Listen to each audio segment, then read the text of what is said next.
ഞങ്ങൾ പറഞ്ഞു നിങ്ങൾ യൂറോപ്യരുമായി അമേരിക്കക്കാരുമായി സമാധാനപരമായ കരാറുകളിൽ നിങ്ങൾ ഒപ്പുവെക്കും. റസൂലുള്ളാഹി സ്വല്ലല്ലാഹു അലൈഹി വസല്ലം ثم تغزون أنتم وهم عدوا. ആ കരാറിന്റെ അടിസ്ഥാനത്തിൽ നിങ്ങൾ മുസ്ലിമീങ്ങളെ അമേരിക്കൻ യൂറോപ്യൻ സൈന്യം ഒരു യുദ്ധത്തിൽ സഹായിക്കണം എന്ന കരാർ ഉള്ളതിന്റെ പേരിൽ നിങ്ങളും അവരും ഒരുമിച്ച് മൂന്നാമതൊരു ശത്രുവിനെതിരെ നിങ്ങൾ ഒരു യുദ്ധം നടത്തും.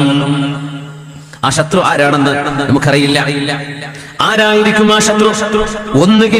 ഒന്നുകിൽ ആ ശത്രു ഈസ്റ്റേൺ രാജ്യമായിരിക്കും, അല്ല ചൈനയോ റഷ്യയോ അടക്കമുള്ള, അതല്ലെങ്കിൽ അത് ഷിആ ഭരണകൂടം നടക്കുന്ന ഇറാനായിരിക്കും എന്ന് സാധ്യതയുണ്ട്.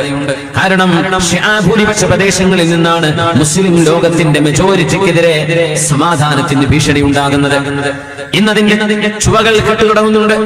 ഇറാൻ അങ്ങോട്ട് ബോംബിട്ടെന്നും ഇങ്ങോട്ട് മിസൈൽ അയച്ചെന്നും ഹൂസികൾ എന്ന് പറയുന്നത് പോലും, യമനിലെ ഹൂസികൾ പോലും ഇറാനിന്റെ സപ്പോർട്ടുമായി പ്രവർത്തിക്കുന്നവരാണെന്ന് മീഡിയകൾ പറയുമ്പോൾ ഇറാനെതിരായിരിക്കുമോ അറബ് സഖ്യസംഘവും യൂറോപ്പ് അമേരിക്കൻ സഖ്യസേനയും ചേർന്ന് നടത്തുന്ന യുദ്ധം ഇറാനെതിരാകുമോ? അല്ലാഹു അഅലം.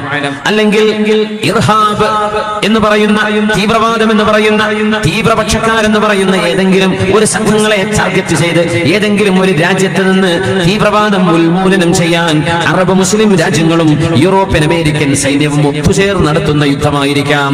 ഈ മൂന്ന് സാധ്യതകളാണ് പണ്ഡിതന്മാർ മുന്നിൽ വെക്കുന്നത്.